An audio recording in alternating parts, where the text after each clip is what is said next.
Organic पिकांना बाजारात मोठ्या प्रमाणात मागणी आहे। ऑर्गॅनिक प्रोडक्टला हक्काची बाजारपेठ उपलब्ध व्हावी यासाठी लवकरच ऑर्गॅनिक फार्मर मार्केट ही संकल्पना साकारण्यात येणार आहे। वर्धा शहरातील स्वावलंबी विद्यालयाच्या मैदानावर जिल्हास्तरीय कृषी पशुसंवर्धन व मिनी सरस वर्धिनी महोत्सवाचे उद्घाटन पालकमंत्री डॉक्टर पंकज भोयर यांच्या हस्ते झाले। त्यावेळी ते बोलत होते। जिल्हाधिकारी वानमती, मुख्य कार्यकारी अधिकारी पराग सोमन, पूर्ती बाजार अध्यक्ष रवींद्र बोरटकर, प्रकल्प संचालक वैशाली रसाड, प्रकल्प संचालक आत्मा डॉक्टर नलिनी भोयर, जिल्हा अधीक्षक कृषी अधिकारी अरविंद उपरीकर, पशुसंवर्धन उपायुक्त डॉक्टर जगदीश भुक्तारे, उपमुख्य कार्यकारी अधिकारी अमोल भोसले, उद्योजिका शोभा गायधने यांची प्रामुख्याने उपस्थिती होती। राज्य शासनाने प्रत्येक जिल्ह्यामध्ये उमेद मॉल उभारण्याचे निर्णय घेतला आहे। यामध्ये महिला बचत गटाच्या सदस्य आपल्या वस्तू त्या ठिकाणी ठेवू शकतील। पहिल्या टप्प्यामध्ये जवळजवळ 13 जिल्ह्यामध्ये उमेद मॉल मंजूर झाले। यामध्ये वर्धा जिल्ह्याचा समावेश आहे। 20 कोटी रुपयांच्या निधीतून मॉल उभारण्यात येणार आहे। पूर्ती बाजाराच्या माध्यमातून उमेदने तयार केलेले वस्तू करिता एक नवीन बाजारपेठ निश्चित उपलब्ध होणार असल्याचे त्यांनी सांगितले।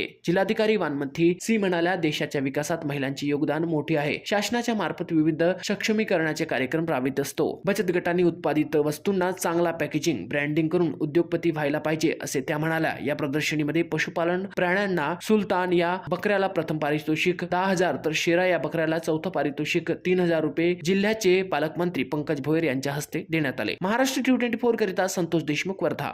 प्रयत्न करून राहिले आणि बायगाव हालतच्या सुद्धा आम्ही इंटरनॅशनल लेवलला आम्ही मागच्या वेळी साहेबांच्या मार्गदर्शनाखाली महिलांनी एक समोर जर चालत राहिलो, पाऊल फेकत राहिलं तर खरंच दूर नाही आहे, ते आपण खरंच करू शकतो। आणि जो महिला आहे हाच म्हणजे करू शकते, पुरुष पण करू शकते असं काही नाही, पण पुरुषाचं आपल्याला काय पाहिजे, पाठिंबा पाहिजे।